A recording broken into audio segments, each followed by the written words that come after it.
So now we're going to talk about functions. So we're going to start with the definition of a function. A function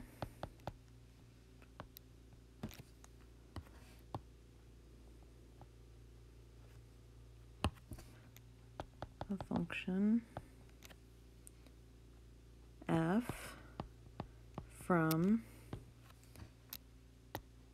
a set A to a set B, and the way that's written is f from A to B is a relation from A to B.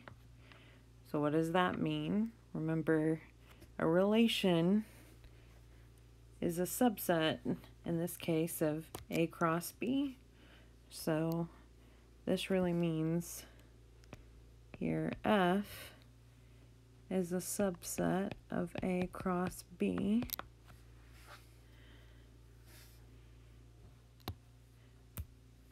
Such that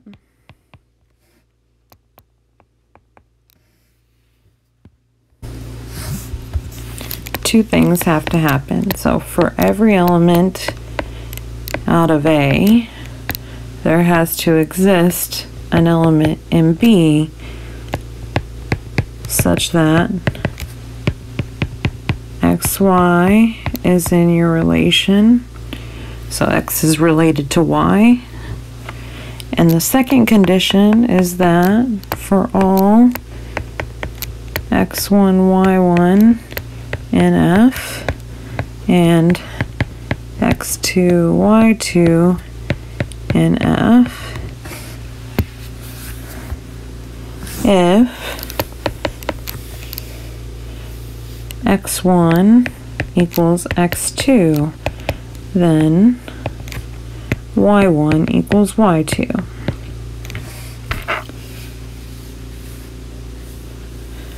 So remember that relations are ordered pairs, so let's think about what these two conditions are saying. It's saying that so if I look at this first one, every element of A shows up as a first coordinate,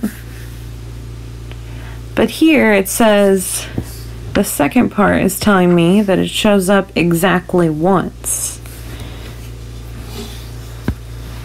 So I can write this definition kind of informally and say that this means every element A in A is the first coordinate of exactly one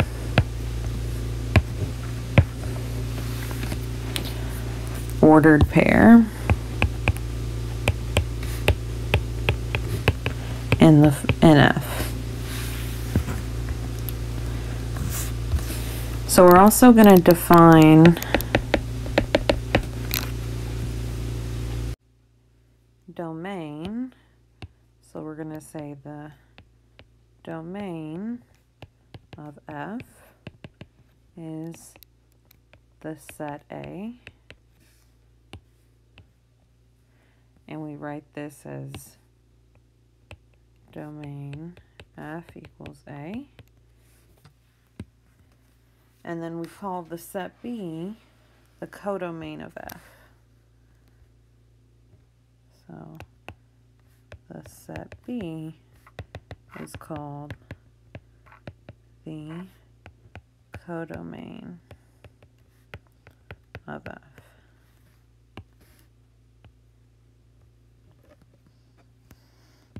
So you can kind of think about functions. I know normally you think about them with inputs and outputs, right? So your first coordinate is like your input because A is your domain,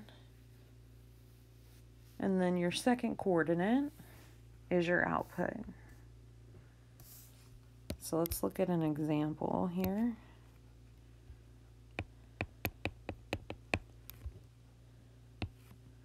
Let's suppose A is the set 1, 2, 3, and B is the set A, B, C.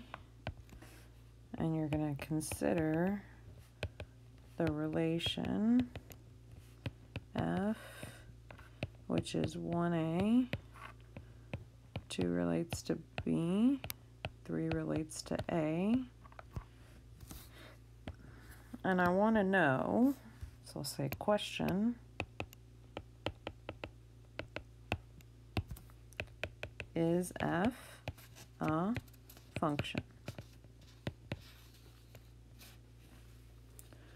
Well, we're going to check our two conditions. So let us check our two conditions.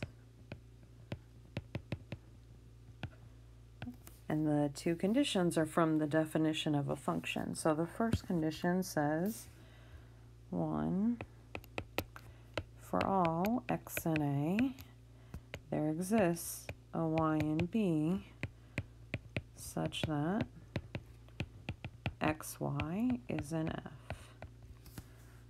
So we got to take every element out of x, out of a. So what were our elements of a? 1, 2, and 3. So you're going to consider x equals 1, x equals 2, and x equals 3, all separately. And for each one of these values of a, you've got to ask yourself, does there exist a y and b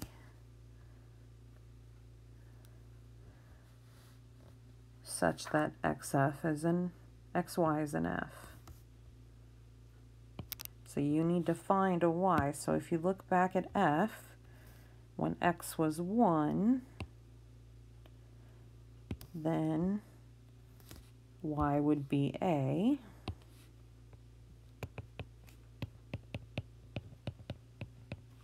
If x is 2, then y was b, because 2b was an f. And if x was 3, y was a, because 3a was an f. So we can say f satisfies condition 1. Now we got to check condition 2. So what was condition 2? Let's rewrite it here. For all x1, y1 in f, and x2, y2 in f, if x1 equals x2, then y1 equals y2. So if the first coordinates are equal, right? If the first coordinates are equal, then the second coordinates have to be equal. So you're going to go back to your definition of f. And if you notice here, none of the first coordinates are the same.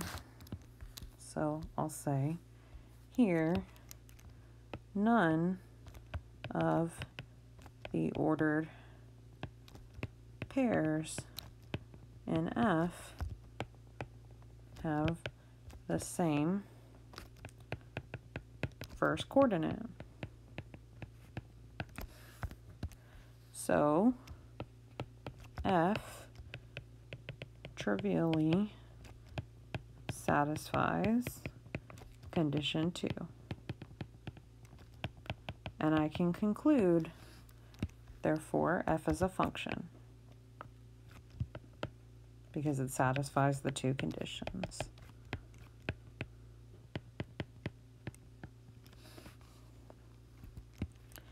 Now let's look at one more example here. So let's go with the same set A and B that we were working with before. 1, 2, 3. And B is going to be the set A, B, C. And we're going to consider the relation. Now G is going to be 1A, 2A, 3B, and 1C. And then the question we're going to ask, same question we asked in the last example, is G a function? Well, if you check, you'll see that condition 1 is satisfied.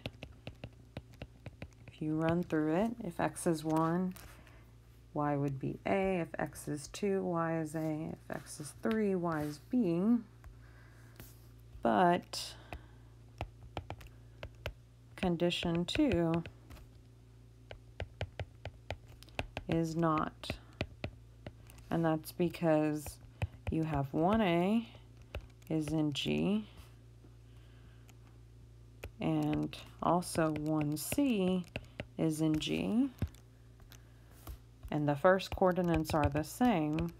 1 is equal to 1, but the second coordinates are not the same. So G is not a function.